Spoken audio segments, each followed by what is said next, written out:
안녕하십니까. 박진영의 마키아벨리 시작하겠습니다. 오늘은 한신대 김준혁 교수님 나오셨습니다. 네, 안녕하세요. 안녕하십니까. 네. 대통령 신년사를 저희가 한번 이야기를 해보려고 하는데요.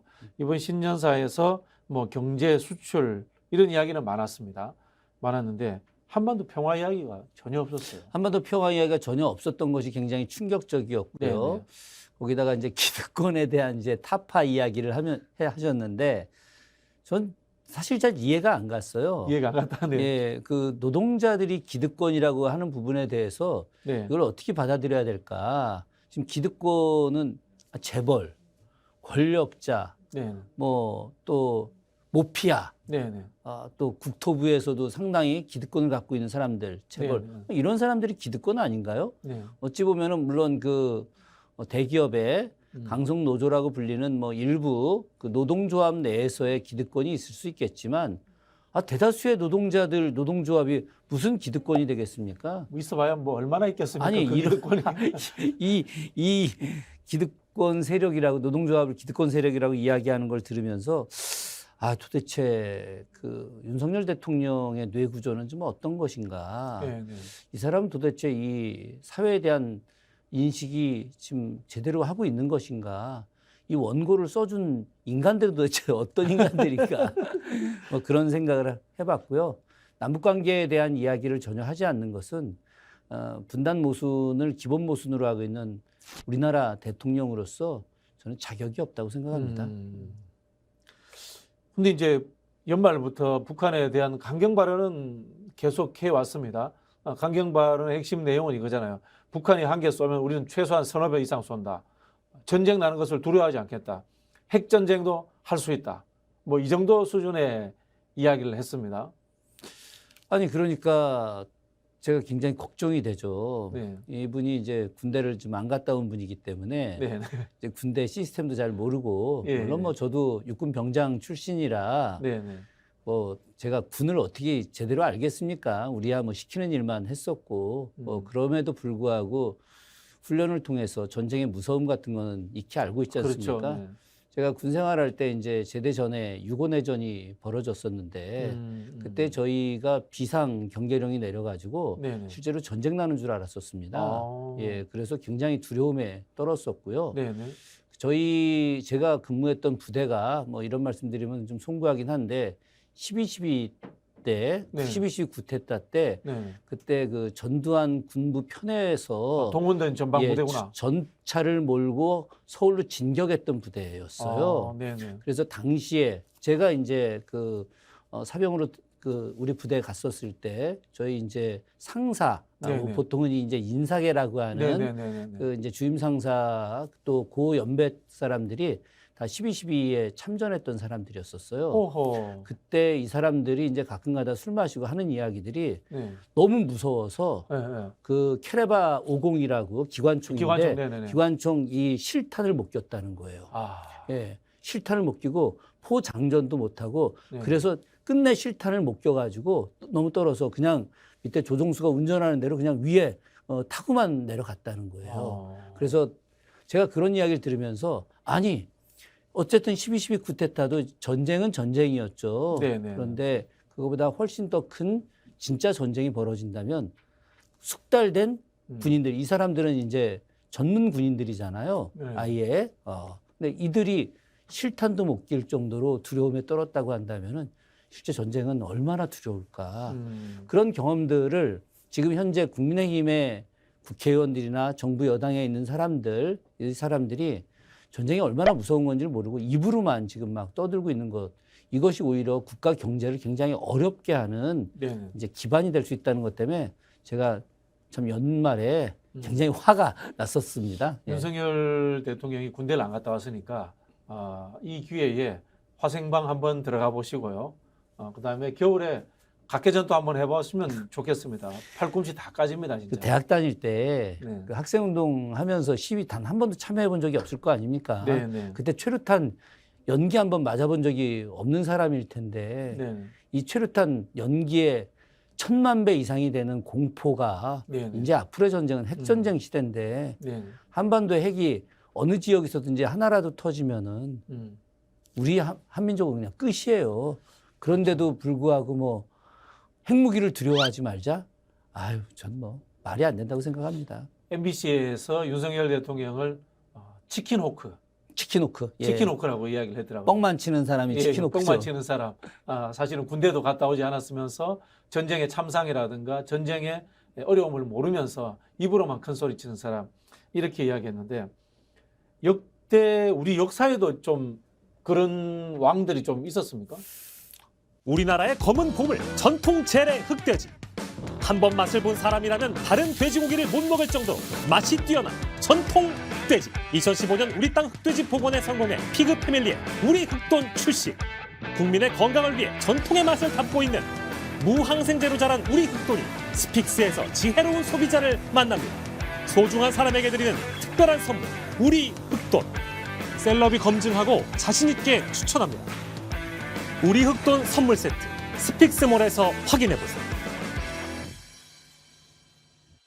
가장 대표적인 사람이 뭐 선조 같은 사람 아니었겠습니까? 선조. 예, 네. 선조는 그 치킨호크 같은 사람이었죠. 치킨호크입니다. 예, 진짜. 네. 그러니까 치킨호크 같은 사람이라고 치면은 뭐 한국 현대사에서는 이승만 대통령이 뭐 가장 대표적인 인물이고 조선시대 인물로 보자면은 뭐 선조, 인조. 예, 네. 뭐 이 두 사람이 가장 대표적이 되겠죠. 결국은 그렇게 뭐 사실 자신의 나라의 어떤 국력 시스템 체계를 잘 모르는 상태에서 과도하게 뻥만 치다가 네. 결국은 임진왜란 또 병자호란 네. 또 일어나게 됐고 결국은 인조 같은 경우는 삼전도에서 300구고드라는 그 치욕을 겪지 않았겠습니까? 네. 기본적으로 이제 인조 먼저 말씀을 좀 드리자면은 네네. 당시에 그 인조가 인조반정 이후에 집권하고 나서 노론의 어떤 입장들, 서인의 입장들을 갖다가 이제 대변해 주는 과정 속에서 서인들이 자신들의 기득권을 유지하기 위해서 소위 말해서 명나라에 대한 사대의 은혜를 갚아야 된다. 네네. 그 광해군의 중립 외교를 갖다가 철저하게 짓밟은 거 아니겠습니까? 광해군은 전쟁을 경험한 사람이에요. 네네. 그 사람 7년 동안 전장의 현장에 있던 사람입니다. 네네. 아버지 선조는 의주에서 도망다녔죠. 예, 그냥 짱 박혀서 계속 있고 그 아들은 광해군 일기를 보게 되면 낮에는 숲에서 숨고 예. 밤에 그 왜군을 피해서 다니고 거기서 의병들 만나고 이렇게 다녔던 사람이 광해였기 때문에 네. 전쟁은 절대 있어서는 안 된다.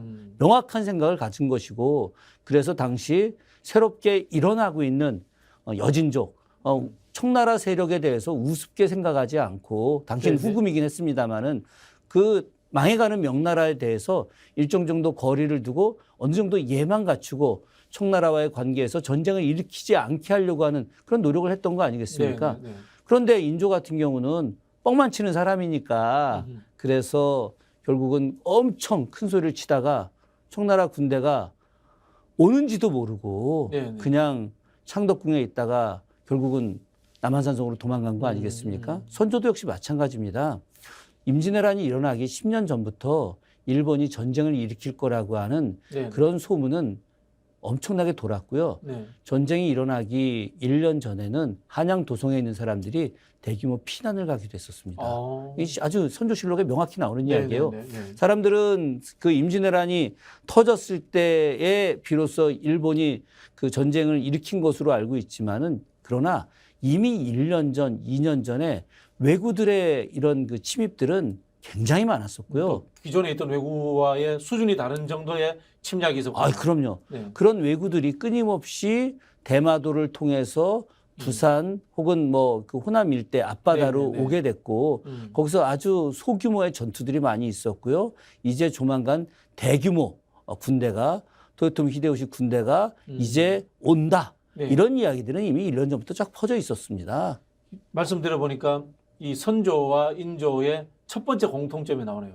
국제 정세에 어두웠다. 그렇죠. 네. 국제 정세에 어두웠을 뿐만이 아니라 선조는 그나마 국제 정세를 좀 일본의 의도를 파악하기 위해서 사신단을 보냈지 않습니까? 예, 사신단도 보내죠. 사신단을 보냈는데 그 사신단이 뭐 잘 아시겠지만 황윤길과 김성일 네. 두 사람이 갔다 와서 황윤길은 전쟁이 날 거다. 네. 김성일은 전쟁이 나지 않을 거다. 근데 선조는 누구한테 힘을 실어줬습니까? 전쟁이 나지 않을 거다라는 그렇죠. 사람에게. 전쟁이 나지 않을 거다에다 힘을 실어주고 네. 그 의견만 믿고 있었던 거죠. 네네. 그래서 제대로 된 대비를 하지 않았던 거죠. 물론 이제 나중에 선조가 그런 이야기 합니다. 전쟁 끝나고 내가 전쟁 대비 다 한 거야. 네. 그래서 내가 이순신도 내가 채용했잖아. 이런 식의 이야기는 하죠. 네, 네. 그러나 선조 같은 경우가 국제 정세에 어두웠고 자기중심적이었고 그리고 외라고 하는 나라를 일본이라고 하는 나라를 너무 우습게 생각을 한 거예요. 그 당시에 지도 보면은 그 일본의 땅덩어리조차도 아주 작게 그려놨다고 하더라고요.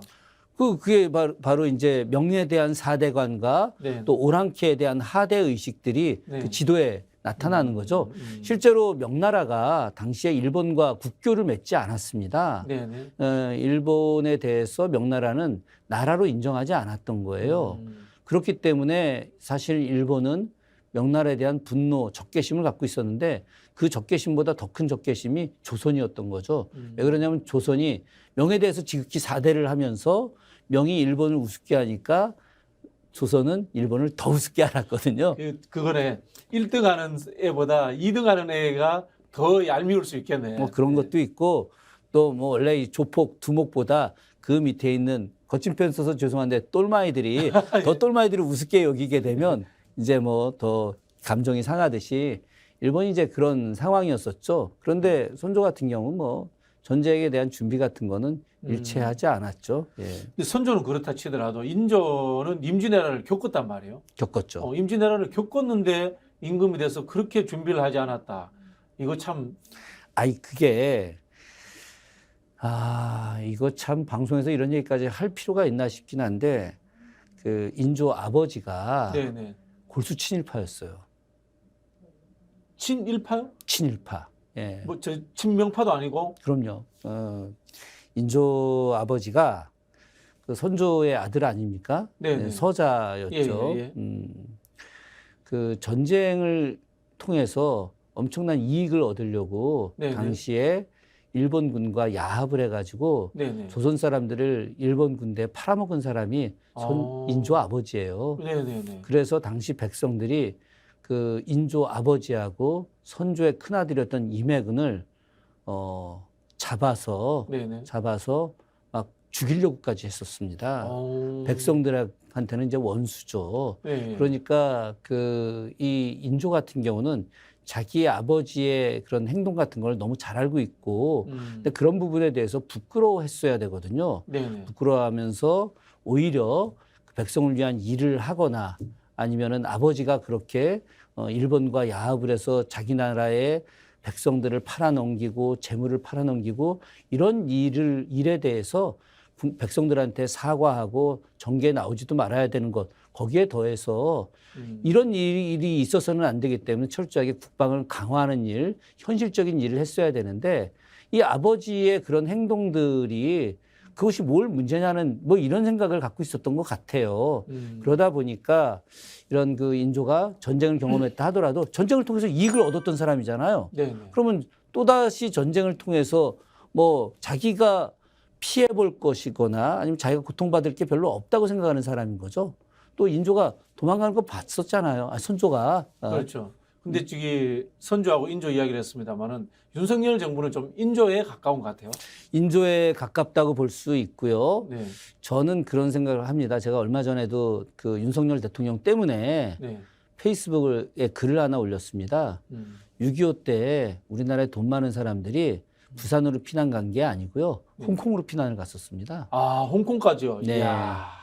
그게 대단한 거죠. 그때 네. 당시에 배 타고 간 사람들도 있고 전쟁 터지자마자 여의도에서 비행기 타고 홍콩으로 간 사람들도 있고요. 네. 이미 일제강점기 시절에 어마어마하게 돈을 벌었던 사람들 그 당시에도 일제강점기에 우리나라 사람들 중에 친일파들 돈 많이 버는 사람들 일본에 비행기 사갖고 헌납한 사람들 네, 많이 네. 있지 않습니까? 예. 화신백화점. 뭐 네. 저기 그 화신백화점에 박흥식 네. 또 수원의 가장 대표적인 부자였던 양성관 네. 뭐 굉장히 많이 있습니다. 그리고 그 당시에도 일제강점기에 수원에도 비행장이 당시 일본이 만들어놨고 군산에도 만들었었고 부산에도 있었고 비행장은 아주 여러 곳이 있었습니다. 그래서 거기서 비행기를 전세를 내가지고 외국으로 피난을 갔었습니다. 이야, 예, 참 그렇기 대단하네. 때문에 지금 이 윤석열 정부에 있는 사람들 혹은 관련된 재벌들 전쟁 나면 한반도에 안 있죠. 그 사람들은 뭐 따뜻한데 또 그냥 피난 가면 되는 일들이니까. 국민들만 또 고생하는 그런 그럼요. 일이 벌어지겠죠.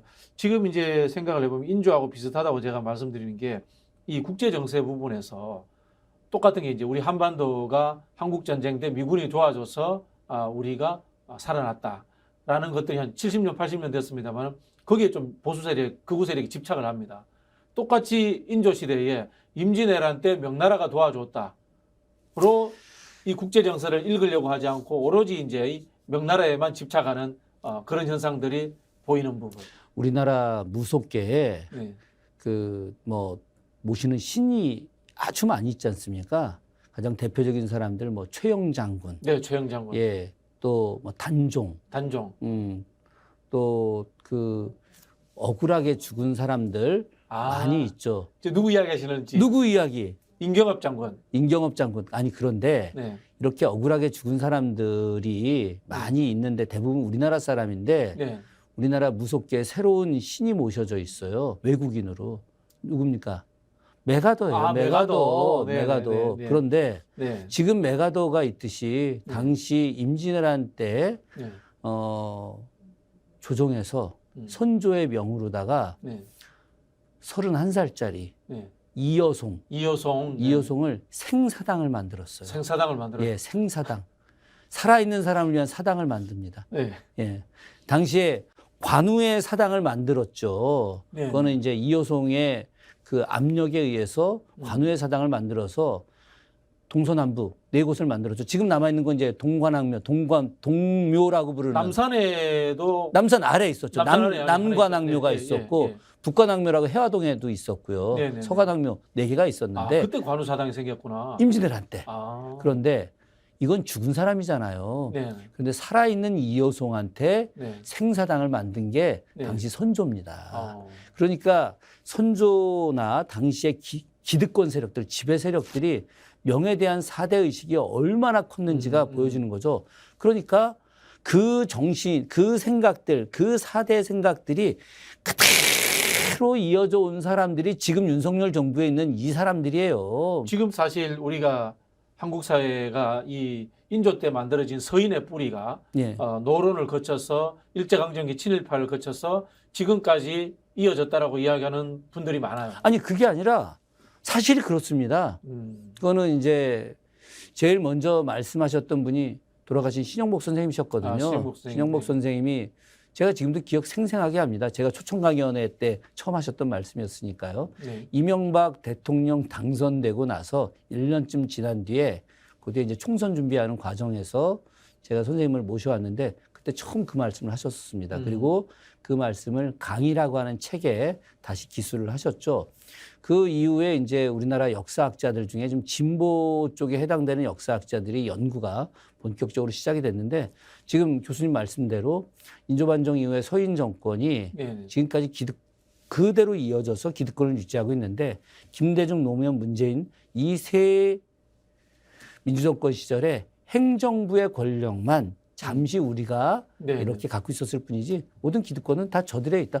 검찰 권력, 군대 권력, 뭐 사법 권력, 재벌 권력 뭐 다 그 라인들 아니겠습니까? 그러다 보니까 그 4대의 어떤 생각들이 지금 윤석열 대통령은 유독 더 심하게 친미 4대주의가 강하게 나타나는 거죠. 그나마 그 박근혜 때만 하더라도 드레스덴 선언 같은 걸 하지 않습니까? 그러면서 본인의 생각이었는지 최순실 생각이었는지 잘 모르겠지만 통일은 대박이다. 이런 이야기까지 하면서 남북관계 개선에 대한 의지를 분명히 갖고 있었고 그리고 그 박근혜 전 대통령이 예전에 이제 그 평의원 시절에 북으로 넘어갔다 왔잖아요. 그죠? 김정일 국방위원장 당시 만나고 오지 않았습니까? 뭐 당시의 이야기에 의하면 김정일 국방위원장하고 이제 뭐 온우이를 맺었다는 등 뭐 이런 이야기도 있긴 했습니다만은 그러나 독재자의 그 자녀들끼리 통했네. 그렇죠. 뭐 그럼에도 불구하고 당시 남북관계 개선에 대한 생각은 갖고 있었고 대통령이 되고 나서 바로 드레스덴 선언이 했었단 말이죠. 하다못해 우리가 무능했던 박근혜 대통령마저도 남북관계에 대해서는 생각을 하고 있는데 한반도에 전쟁이 있어서는 안 된다라고 하는 명확한 기조를 갖고 있는데 지금 윤석열 정부는 친미 4대주의가 너무 이제 극을 달하고 있으면서 박근혜 정부 때 했던 그런 남북 화해의 어떤 기조마저도 네네. 전혀 드러내지 않고 있다.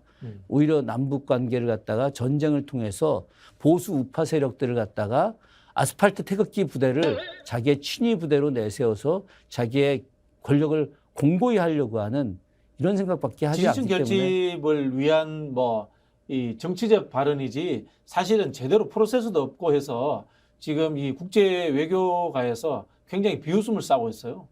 그럼요. 지금 통일부 장관이라고 하는 권영세 장관이 남북관계에 대한 발언을 예전에 국회에 있을 때 했던 걸 제가 들어본 적이 없습니다. 네. 예. 대표적으로 한국하고 미국하고 공동으로 핵전력 관련 기획하고 연습하겠다 이렇게 조선일보 인터뷰에 기사가 실렸는데 바이든 대통령이 그럴 일 없다 바로 잘라버렸어요. 바이든 대통령이 딱 한마디로 노 하고 끝냈다가 하더라고요. 노 이러고 진짜 믿을 수 있는 한우. 한우 거세우의 최고 풍미와 육질. 높은 산 깊은 골. 청정 자연에서 자란 천혜의 선물. 셀럽이 맛으로 검증한 뒤 자신 있게 추천합니다. 소중한 분을 위한 귀한 선물. 명절 특별 선물 세트 스픽스몰에서. 맛있고 좋은 한우.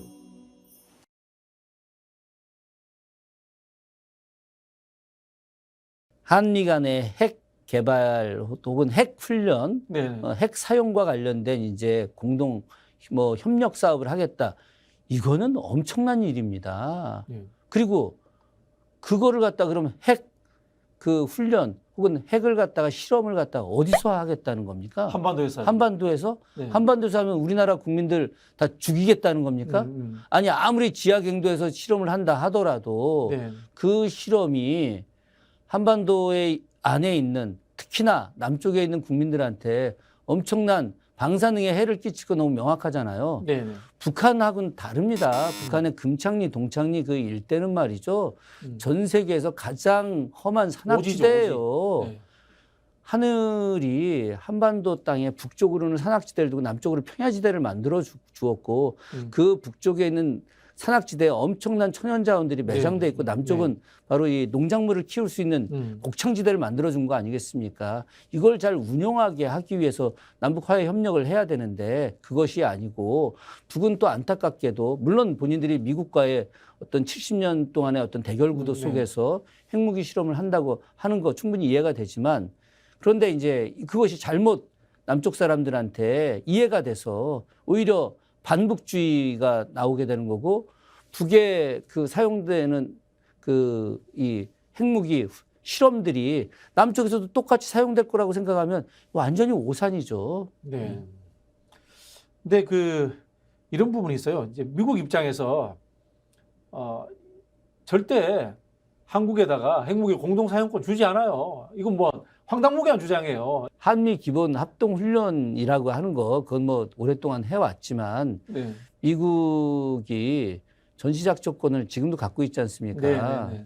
참 뭐 우리가 노무현 정부 때 전시작전권 이제 환수 협의하고 2012년에 원래 돌아오기로 돼 있다가 박근혜 이명박 정부 뭐 박근혜 정부 돼서 그 환수 뭐 반대해야 된다 그러는데 요즘 들어와서 인터넷상에 보면은 SNS상에 아유 다행이다. 다행이죠. 근데 미국도 그걸 알아요.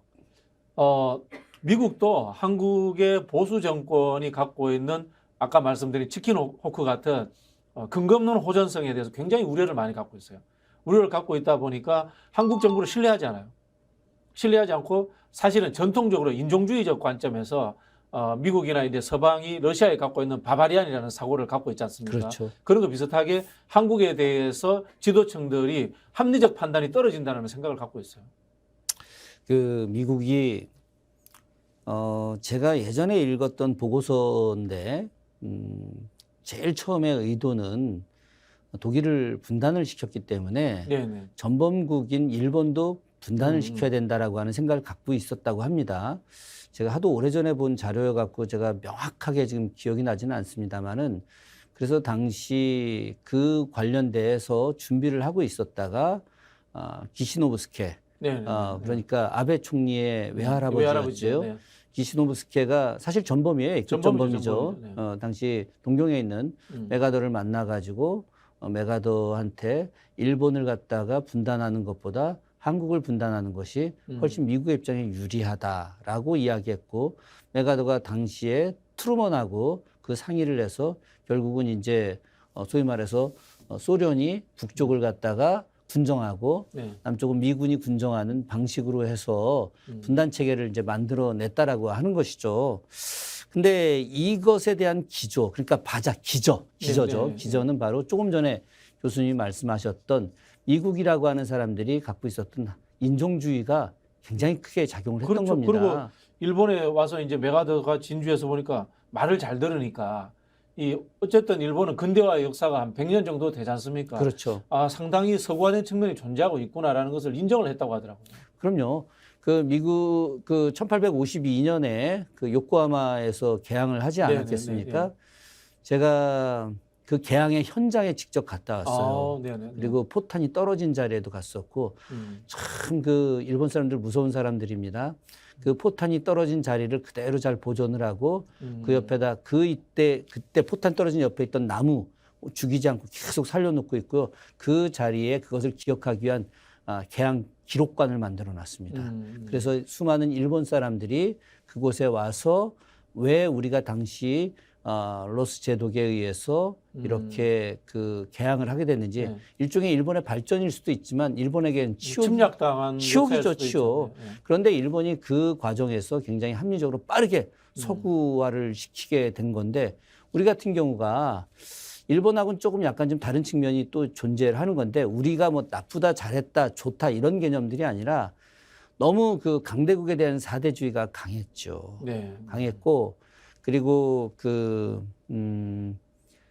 1905년 기억하시겠습니다만 그때 이제 카스라 테프트 밀리학이 벌어졌고, 그때 이제 그 어나도어 루즈벨트 당시 대통령이었는데, 시어도어 루즈벨트. 시어도어 루즈벨트 루즈벨트 대통령의 딸이 엘리자베스인데, 엘리자베스가 이제 왔죠. 그 조선 관광을 했다면서요? 그럼요, 관광했죠. 제가 그 자료를 자세히 읽어봤는데, 그때 이제 그 테프트 국방부 장관 같이 왔어요. 같이 왔는데 고종이 그냥 그 공주로 온갖 예우를 다하고, 조선의 왕들도 감히 조선 역대 왕릉을 올라가서 뭐 거기서 뭘 음식을 먹거나 이러지 못했는데, 그냥 그 위에 올라가서 봉분 위에 올라가고 석상 위에 올라가고 난리를 쳤죠. 그 엘리자베스 공주를 통해서 미국이 조선을 일본으로부터 지켜줄 거다라고 하는 그런 환상적 사대주의, 무지몽매한 생각을 했던 거죠. 그런 것들이 계속해서 이어져 내려왔던 거예요. 이 기득권 세력들한테는. 그런 것이 지금 한반도를 어찌 보면 국민들이 두려워하는 전쟁의 위기까지 지금 가게 만들지 않았나 하는 생각이 듭니다. 사실 이 대북 문제는 문재인 대통령과 너무 비교가 돼요. 그 트럼프하고 김정은이 주고받았던 서신이나 이런 데 보면은 문재인 대통령 씹어 적절히. 근데 씹는 이유 중에 하나가 문재인 대통령이 너무 잘해서 씹는 거죠, 사실은. 이 세 명의 이 한 차에 탔는데 문재인 대통령이 계속 절대 운전석에서 안 내리는 거 아니에요. 운전석을 틀어잡고. 그런 부분에서 문재인 대통령이 동북아 문제를 주도했다라는 불만이 존재했던 건데, 지금 와가지고는 윤석열 대통령은 뭐 이게 표현이 그렇습니다만 차에 탈 생각도 없는 거잖아요. 동북아 정세에 대해서 어떤 주도적 역할을 하겠다는 의지 자체가 없는 거고, 그냥 미국에 대해서 하겠다는 쪽으로 끌려간다. 그러나 국내 정치적으로서 뻥카는 날린다. 지금 뭐 이런 수준이거든요. 네, 그 우리나라 국민들 중에 상당수의 사람들이 주식을 합니다. 근데 지난 연말에 주식이 윤석열 대통령이 확전 가고, 그 발언 때문에 사흘간 폭락을 했습니다. 이거는 정말 심각한 거예요. 한국 경제의 어떤 이 지표가 주식에서 나타나는 건데, 주식이 윤석열 대통령의 그런 발언, 전쟁의 어떤 그 위협적 발언들, 거기다가 지금 이제 핵무기 두려워하지 말자, 그러면서 혹시라도 전쟁이 나지 않을까라고 하는 두려움, 그러면은 외국 자본들 어떻게 되겠습니까? 다 도망가죠. 다 철수하죠. 외국 자본들 철수하면 한반도 경제는 폭락하는 겁니다. 사실 뭐 핵무기에 의한 전쟁은 뭐 실현 가능성이 적습니다만은 북한이 다시 한번 드론 같은 거 인천공항에 띄운다. 그렇게 되면 난리 납니다. 드론을 띄우는 것도 심각한 문제고 지난번에 제가 이제 그런 이야기는 사석에서 했었습니다. 인천공항에서 50분 동안 비행기가 못 떴다. 네네. 인천공항에서 50분 동안 비행기가 못 떴는데 그 비행기가 북한의 무인기 때문에 못 떴는데 네. 북한의 공격 때문에 못 뜬 거나 마찬가지인 거죠. 그렇죠. 그건 일종의 준전시 상태, 준전쟁 상태로 못 뜬 겁니다. 네. 그러면 당시에 우리나라 비행기만 떴겠습니까? 그 외국 비행기도 못 떴죠. 엄청 못 떴는 거죠. 그럼 그 외국 비행기 타고 있는 외국인들을 환승하려고 했던 이 사람들이 지금 다른 항공사에서 인천공항에서 환승하자고 하겠습니까? 그렇죠. 한국에 가면 전쟁 날 위험이 있다. 지금 못 가겠다, 이런 인천공항이 전 세계에서 환승이 3위입니다. 네네. 전 세계에서. 인천공항에서 뜨는 비행기가 한 7, 8초에 한 대씩 뜹니다. 네네. 그러면 만약에 50분이다. 그럼 몇 대? 거의 7, 800대 이상이 네네.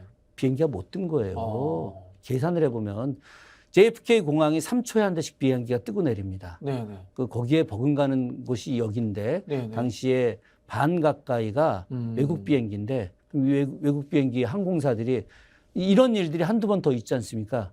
그러면 한국에서 인천공항에서 환승을 하려고 할까요? 안 하려고 하겠죠. 안 하려고 하죠. 그러면 우리나라의 대외 신인도는 추락입니다. 제발 부탁인 것은 북한이 윤석열 정부가 치킨호크처럼 막 떠들어댄다 하더라도 더 이상 무인기를 보내지 마십시오. 이거는 한민족 자체가 죽는 겁니다. 사실 북한이 이런 행동을 하면은 과거에 이제 보수 대통령이라도 어떻게 이야기를 하냐면은 군은 즉각적인 뭐 태세를 갖추고 모든 돌발 상황에 대비하고 있어라. 이렇게 이야기하고 미국과 협의하여 모든 외교 안보적 조치를 통해서 북한이 여기에 대해서 응분의 조치를 할 수 있도록 우리는 대처하겠다. 뭐 이런 식으로 나와야 된단 말이에요. 맞습니다. 어떤 박근혜 이명박조차도 저기서 하나 쏘니까 우리는 3개 더 쏴서 전쟁해. 이렇게 한 사람은 아무도 없었어요. 거의 뭐 제가 이제 무슨 표현을 쓴다면 이거 광인 전략이다. 미치광이 전략이다. 이런 이야기를 했는데 미치광이 전략이라는 게 우리나라가 통하려면은 전시작전권이 있어야지 미치광이 전략이 통하는데 전시작전권이 없는데 미치광이 전략하면은 북한이 그거 아이고 쫄아가지고 우리 앞으로 안 그러겠어요 이거? 아니 기본적으로 문재인 정부 시절에도 종전선언을 미북이 하려고 할 때 대한민국 빠져라 이랬었지 않습니까?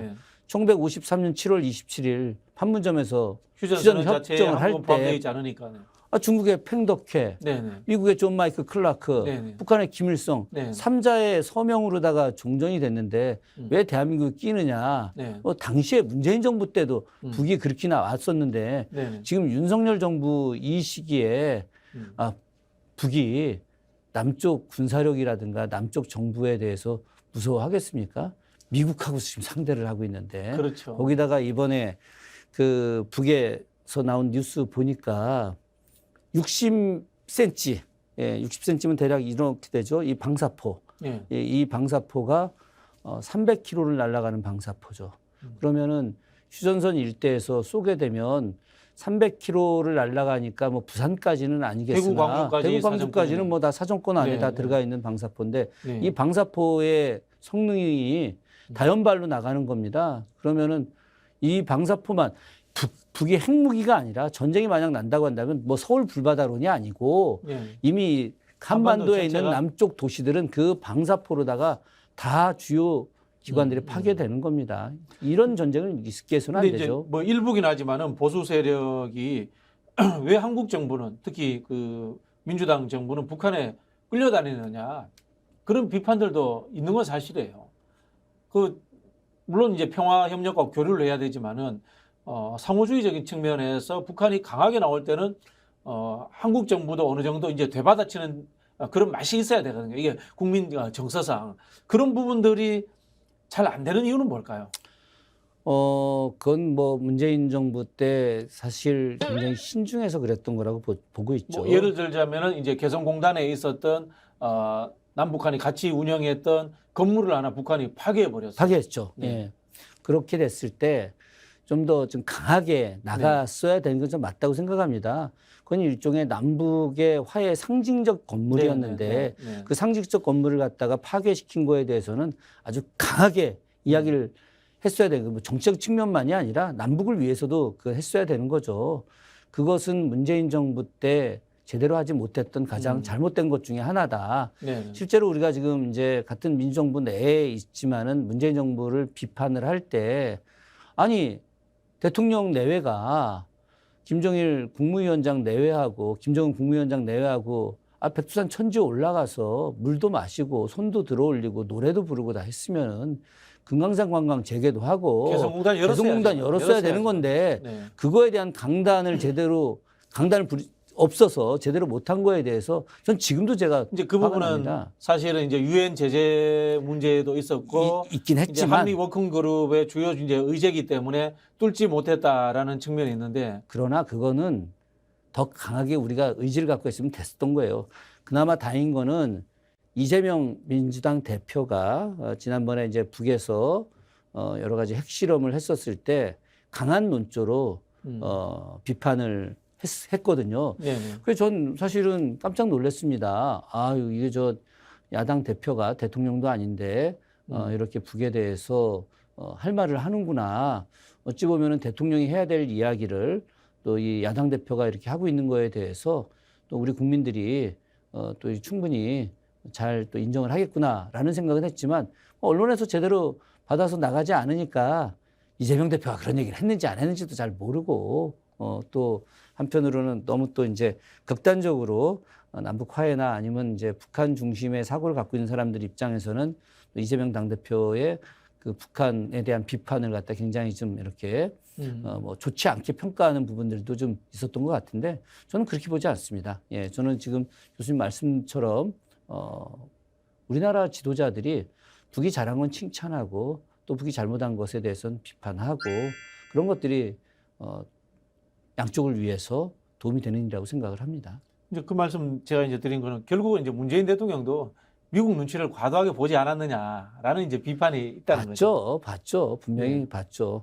이제 그런 것이 우리가 좀 못마땅한 거 아니겠습니까? 때로는 그 너무나 그러니까 우리 국민들이 원하는 걸 해야 되고 국가의 미래를 위한 것을 해야 되는데 한편으로는 이제 그걸 하지 못했던 부분들에 대해서는 땅을 치고 안타까운 후회할 일이고 아마도 문재인 대통령도 뭐 이렇게 공개적으로 말씀을 하지는 않으시겠지만 평산에 아쉬움이 있으실 계시면서 거예요. 뭐 분명히 계실 거라고 생각합니다. 뭐 물론 이제 한편 그 상황이 이해는 됩니다. 이 트럼프와 김정은 간의 빅딜을 통해서 한꺼번에 다 해결할 수 있으니까 그리고 또 이제 불가역적 상황, 미국 기업이 개성공단에 진출하는 상황이라든 이런 아주 급진적인 그림을 그렸다고 하더라고요. 그런 가능성이 존재하니까 뭐 남북 간에 이 하는 것들은 결국은 미국이라든가 이쪽에 동의가 없으면은 늘 이 불가역성이 없지 않습니까? 되돌릴 수 있고 이런 상황이니까 미국을 끼워 넣어야 된다라는 아마 그 큰 그림 속에서 하다 보니까 그래 됐다는 이해는 됩니다만은 결과론적으로 좀 아쉬움이 남는 거죠. 그렇죠. 뭐 해방 이후에 제일 아쉬운 게 아마 저는 그때가 아닌가 생각을 합니다. 그리고 싱가포르에서 트럼프와 김정은의 그 대화가 이제 파행이 됐지 않습니까? 네. 그땐 정말 땅을 쳤습니다. 땅을. 네. 그날 제가 술 제일 많이 먹었던 것 같아요. 참, 이게 국가를 움직인다는 게 개인의 캐릭터에 근거해서 하는 것 자체가 좀 문제인 것 같아요. 그럼요. 트럼프는 장사꾼이니까 빅딜이 될 수 있어 라고 믿었던 것 자체가 우리가 이제 전략적 오류였던 거죠. 트럼프는 트럼프 방식이 있더라도 우리는 우리 방식대로 뭐 버텀업으로 차근차근 이 조약이라든가 상호 교류를 조금씩 확대하는 이런 방법을 갔어야 되는데 우리가 너무 기대를 많이 한 건 사실이고 또 아쉬운 것도 사실인데 어쨌든 뭐 그건 한 번의 경험이 있기 때문에 빨리 민주정부 다시 만들어서 네네. 다시 해야죠. 뭐. 인조 이야기를 안 할 수가 없는데요. 교수님은 제가 지난번에도 한번 여쭤본 것 같은데, 자, 남한산성에서의 김상원, 영화로도 만들어졌습니다. 네. 김상원과 최명길. 저는 그 당시에 솔직히 말해서 최명길 파예요. 예. 네. 우리나라의 검은 보물 전통 재래 흑돼지. 한 번 맛을 본 사람이라면 다른 돼지고기를 못 먹을 정도로 맛이 뛰어난 전통 흑돼지. 2015년 우리 땅 흑돼지 복원에 성공해 피그 패밀리의 우리 흑돈 출시. 국민의 건강을 위해 전통의 맛을 담고 있는 무항생제로 자란 우리 흑돈이 스픽스에서 지혜로운 소비자를 만납니다. 소중한 사람에게 드리는 특별한 선물, 우리 흑돈. 셀럽이 검증하고 자신 있게 추천합니다. 우리 흑돈 선물 세트, 스픽스몰에서 확인해 보세요. 저도 최명길 팝니다. 아, 최명길 팝니까? 예. 그렇습니다. 당연히 최명길 파죠. 네. 왜 그러냐면 현실을 정확히 보고 네. 최명길이 당시에 나중에 이제 본래 어떤 서인의 모습으로 돌아갔습니다만은 그때 그렇게 이야기합니다. 지금 우리가 이 항복 문서를 찢는다고 해서 해결될 저들을 이길 수 있는 것이 아니다. 네. 지금 저 바깥엔 수많은 백성들이 죽는다. 음. 우리가 저 백성들을 죽게 하지 않기 위해서는 우리가 항복하는 것이 더 나은 것이다라고 이야기하죠. 현실주의자의 현실주의자. 판단 네, 아니겠습니까? 저는 이런 현실주의자 최명길도 이념적으로는 오늘로 치면 우파입니다. 우파죠. 네. 예. 네. 그런데 현실주의자거든요. 음.